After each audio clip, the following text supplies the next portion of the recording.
The RNC, the Republican National Committee, and Republican media outlets like Fox and the New York Post, both controlled by Rupert Murdoch, posted a video of Biden in Europe attending the Group of Seven summit in which he allegedly wandered off in a very confused state before Italy's prime minister pulled him back to the group.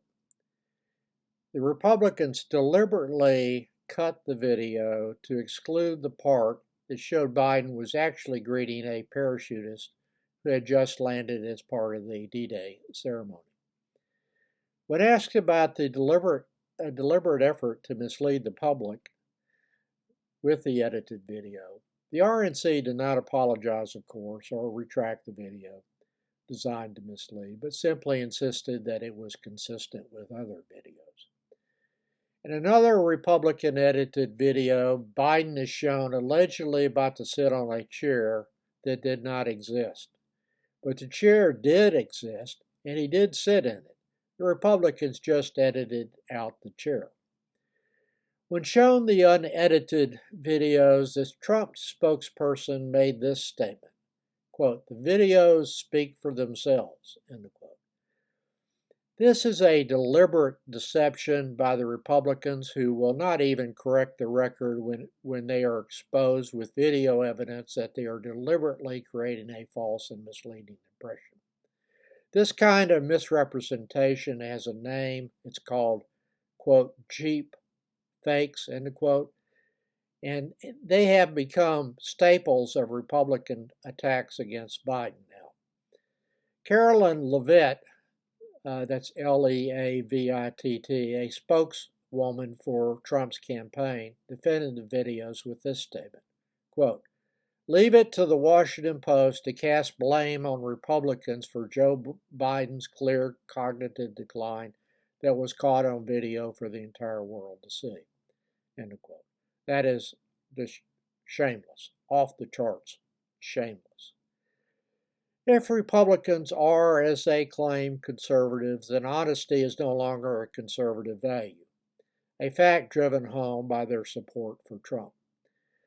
I do believe that both Trump and Biden are too old to be president. The fact that these two elderly gentlemen are the two candidates points to a need, in my opinion, for a constitutional amendment requiring the president to be younger than a certain age on election days, such as 75 or no more than 77.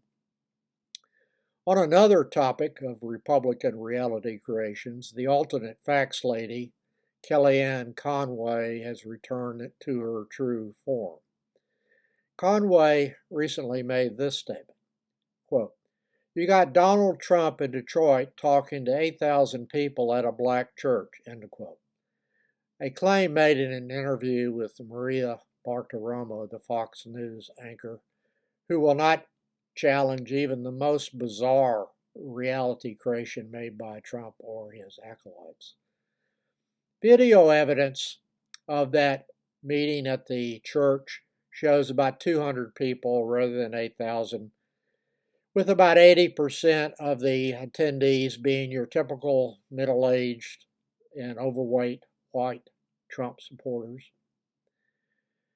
Trump then left this engagement with about the 8,000 black voters and went to give a speech at the Turning Point conference in Detroit, whose leader, Charlie Kirk, recently claimed that the passage of the Civil Rights Act back in the 1960s was a mistake. This is a remark made by Kirk.